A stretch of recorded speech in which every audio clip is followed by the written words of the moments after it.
Bonjour Nicolas, 41 ans de Marseille, je suis coach sportif. Donc aujourd'hui, c'est la première fois que je manifeste de ma vie. Et parce que là, on est à un moment crucial. Donc c'est nos libertés. Le fameux triptyque liberté, égalité, fraternité, il est bafoué depuis des décennies, voire plus. Mais la seule chose qui est importante, c'est la liberté. Parce que s'il n'y a pas de liberté, il n'y a pas de fraternité et il n'y a pas d'égalité. Donc il faut arrêter de se fourvoyer par rapport à ça. Et là, c'est une histoire de gros sous là, ils veulent nous imposer le vaccin parce qu'ils n'ont pas réussi à le vendre.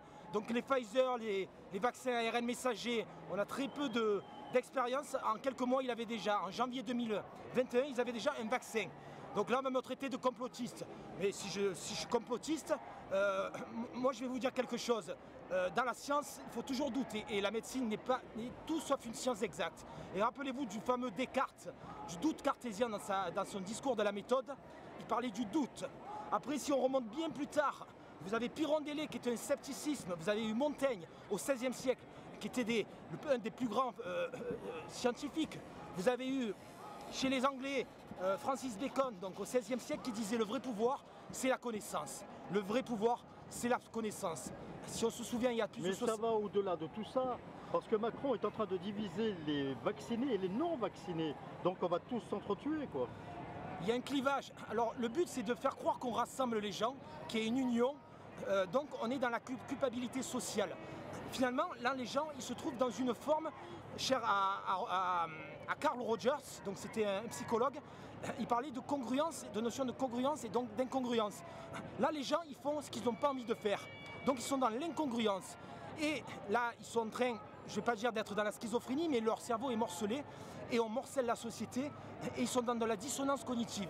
Et on a vu l'expérience de Milgram où on proposait, donc c'est une expérience, c'est vraiment une expérience, de mettre des gens, de les payer. Il y en a qui faisaient les matons et il y en a qui faisaient les prisonniers. On a vu ce que ça a donné quand on manipulait. C'est la manipulation sociale. Mais ça a toujours existé, ça existe depuis la nuit des temps. Je suis un passionné de philosophie. Donc il faut un peu lire. Il faut lire la critique de la raison pure d'Emmanuel Kant, XVIIIe siècle. Lisez Friedrich Nietzsche, il disait beaucoup de choses. Déjà, il est mort en 1900, ça fait quand même pas mal d'années. Il parlait de nihilisme, d'obscurantisme. Il parlait du surhomme, mais le surhomme, c'est pas le surhomme du transhumanisme. C'était le surhomme, c'est-à-dire le surhomme qui s'émancipe, qui a besoin d'eau, de nourriture pour se transcender. Voilà. Donc là nous sommes, on bafoue, donc juste pour revenir sur un versant, on va dire, plus démocratique, parce que bon, la démocratie, elle n'a jamais existé. Là, c'est l'oligarchie, la plutocratie, donc c'est l'argent, la phallocratie, je ne vous résume pas ce que ça veut dire, et la timocratie, qui est un terme en latin qui veut dire on est pour le pouvoir, on aime le pouvoir, la timocratie. Voilà, c'est par Platon qui en parlait dans la République. Donc lisez, restez informés, arrêtez de regarder les réseaux mainstream, arrêtez d'écouter BFM TV, allez chercher l'info, ayez l'esprit curieux, la sagacité, la phronésis, comme disait Aristote. La phronésis, c'est la sagacité d'esprit. Et on l'a vu durant les périodes sombres, Lénine, Staline, ils ont enfermé l'archipel du Goulag. Quand vous prenez Alexandre Solzhenitsyn, lisez ce bouquin, lisez. On a enfermé les têtes pensantes où on les a tués, on les a mis dans les goulags. Les nazis ont fait pareil.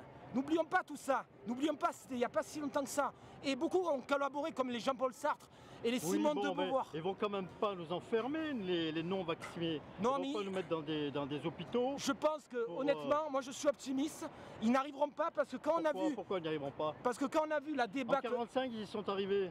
Ouais, mais là, ils n'arriveront pas parce qu'on a quelques coups d'avance.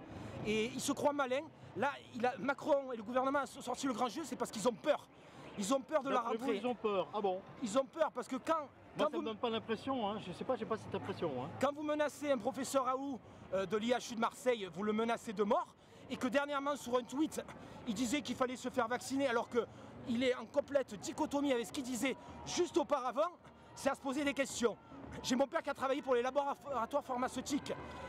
Il a été licencié, donc c'est... Alors l'année, le laboratoire, ils ont fait des bénéfices. Donc je sais comment fonctionne. C'est la corruption, c'est Xavier Bertrand qui a enlevé. Après il y a la loi Xavier Bertrand qui a enlevé tous ces cadeaux. Xavier Bertrand va être président. Non,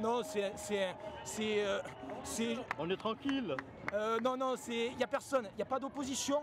Sans faire de politique, mais je pense qu'il y a quand même certaines personnes, il y a le Les gilets jaunes sont les seuls opposants à Macron. Hein. Il y a les seuls opposants, moi je dirais, il y a même Florian Philippot, il y a Fabrice Divisio, Oui, Philippot, oui, c'est vrai. qui se bat avec les Patriotes et qui a quitté le parti de Marine Le Pen parce qu'elle elle est pas pour le Frexit.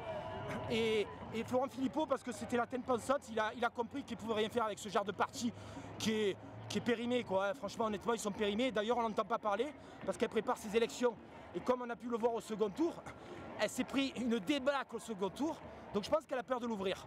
Sa nièce est quand même meilleure. Voilà, mais bon. Elle a dû recevoir un chèque à mon avis. Hein. Peut-être, mais si je vous dis ça, on va me prendre pour un complotiste. Hein. Donc, mais bon, je m'en fous, on me dit ce que je veux.